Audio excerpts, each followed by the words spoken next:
what I do, and when I go to my hypnotherapist, I get into a meditative state, I call it, really.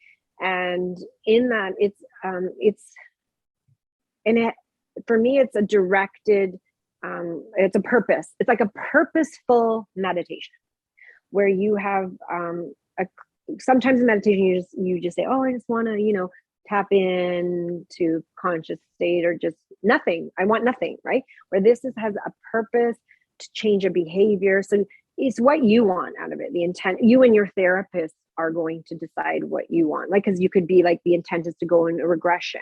So really, it's the intent that you are going to have out of it. So you're going to go into this state, and so you might go to a regress to a childhood.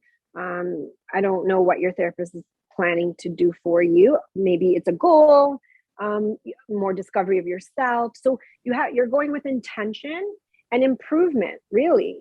So improvement of your thoughts, the way you perceive things. So really, so for example, for my clients, if it was smoking, quitting smoking, like I would give suggestions and for them first of all, to dislike even the smell and the taste and everything of smoke. So put that suggestion in, like, it's not healthy. I don't like it. I only, I'm going to cut down. Sometimes you put the you work with, oh, I only have one cigarette, and even, this, or some people right away quit, or they create a new habit right away. So like weight loss, you could say, I listen to my body. I only eat very few calories or very little, whatever it is, right? That you want to have, or I only eat healthy, what's healthy and in line with me. Whatever works for you and your therapist. So what I would suggest is you stay open-minded, because some people, they go in saying, I can't be hypnotized. Like, I can't be hypnotized. And guess what? They won't. They're not going in open-minded. They won't get hypnotized. Yeah. So you have to say, I really want this. I want to work with this, and I want to change this, because your intent is what drives it. And it's really between you and your therapist of what you're working on. But it is meditation with a purpose. That's what I call it. Really, meditation with a purpose to change behavior. Because when you give a suggestion, you have to continue it though. So you'll do what I give, a self-hypnosis every day. So before going to bed, someone might have a cue card and they'll say their suggestion, every day, in every way I'm getting better and better. Like that's a really popular one. Every day, in every way I'm getting better and better, and you're falling asleep. And then you drop the cue card, or it's in your head, whatever the suggestion is. And that's, again, getting in that meditative state, it's like self-hypnosis, and then the behaviors subconsciously change. And it could be very direct in terms of the program. I call it the programming, right? Like the condition, the behavior is very specific. It can be, and it can be general. It can just be like, I feel better. I just, or anything.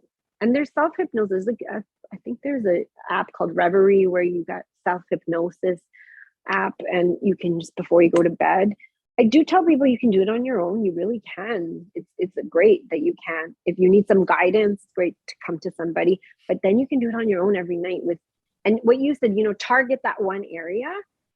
I like that. Target that one area, stay focused on that area. So if it is that you have an intent and purpose of why you're going for hypnotherapy, stay in that, do that every night. Like, listen to your hypnotherapist in terms of how you'll work together to get that. And they usually let you go. And I mean, everyone's different. So I don't know what your hypnotherapist will say, but yeah. So that's the intent is, for me, the intent is to focus on my purpose. So my purpose, my passion, my mission, all those things. For me, when I have a vision of the future, when I have a goal, so back in the day, it was like, I want to be a goalie in the NHL. And it's like, I would work as hard as needed for that. And then the dream becomes music, and I would work every waking hour. So hard work is not a problem for me, but there has to be something worth the sacrifice. And I've been struggling the last few years. That's a part of the depression as well, is where, you don't have a clear vision of the future that's worth going through the suffering that you go through day to day. So I'm trying to figure out what is my purpose, because now I have time, I have money. It's like, what do I use this stuff for? And, you know, this podcast has been a huge source of happiness and purpose, and it feels like it's guiding me in the right direction. And, you know, recently having Finger 11 on and I'm Other Earth, two of my favorite bands growing up, I waited in line for autographs from these guys, and it feels like everything's falling in place. So that's why I'm going, is to have clarity. I know that I'm a creative being, and I should be writing music and releasing music. I should be writing books and releasing them. I should be interviewing amazing people and building something here. And so that's the purpose of this session. So I don't know what's going to come of it. I don't know what to expect, but that's the intent, is to try to dig deep into what the future, you know, what would be worth sacrificing for, that would get me out of bed excited in the morning. Excellent. And I think that looks different for everybody, right? Oh, just canceled on me. Can you hear me? Yep. Oh dear. Yeah, no. Can you hear me? I can. Okay, we're good. Okay. So what I think that looks different for everybody. You know, I had like a lot of the times I question, like, what is my purpose? What is my purpose? And for a lot of people, it looks grandiose. It has to be like super impactful, and like it, you know, I have to do this, and sometimes it's just, on some days it's just showing up, waking up, and controlling my energy in the sense of being in a high vibration. That's it for today. I just have to show up in love. I don't have any other greater purpose, and let the universe kind of decide what it's going to plan for me today. I was the belief before that I needed, you know, success has to look a certain way, and I have to, I don't know, be successful in a certain way.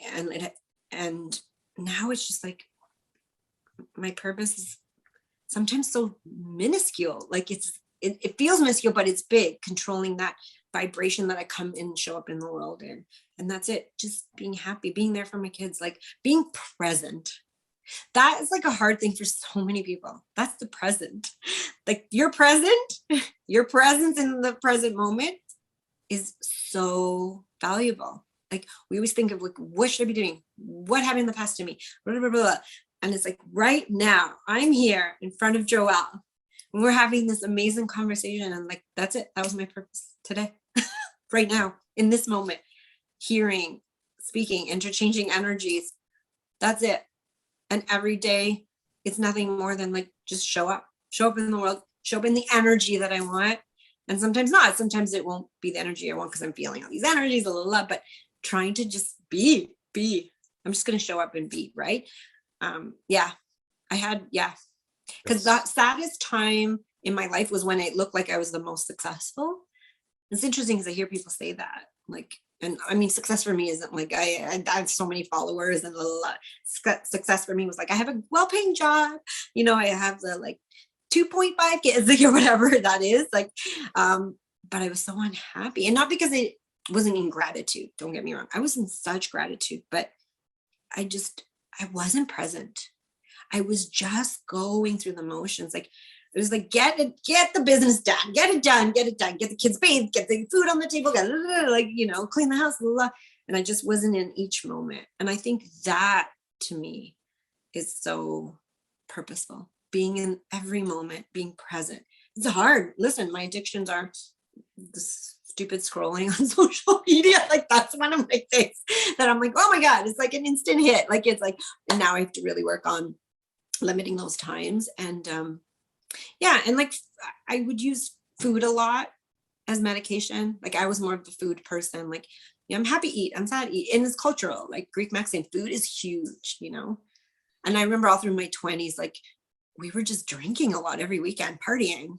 Like I don't know how I went to school and work part-time and all that, but like that was like the rites of passage for in our culture and our generation. I'm like, how the heck did I drink that much and survive? But I wouldn't. So now it's just about being in every moment, trying to be present in every moment and creating the passion in myself.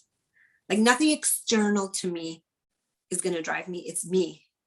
I don't know if I'm saying that right. That's good advice. Yeah. Yeah, I don't even. It's hard to be present. And that's the greatest gift you can give another person is being present with them and making sure they felt seen and heard and understood. And exactly this is what I want to show my clients, that I'm there and present for them, and they're present, and to teach them to be present for themselves. Because happiness, anything you're looking for in life is not external to you. It's always been in you. Isn't that like Dorothy, the Wizard of Oz? It's always been in you, Dorothy. I'm paraphrasing again. I don't know the exact line. Yeah. So we've been going for over 2 hours now. Okay. Time flies. I have one final question for you. Okay. If you could go back in time and you could sit down with your 10-year-old self. So there's 2 chairs, there's cute little 10-year-old Mariana, and there's you. If you could whisper advice to 10-year-old Mariana, what advice would you give her? I would say just love. Just love. Be in love. Be in love. Feel love. Be in love with yourself. Just feel it. Feel the love in every moment. That's it.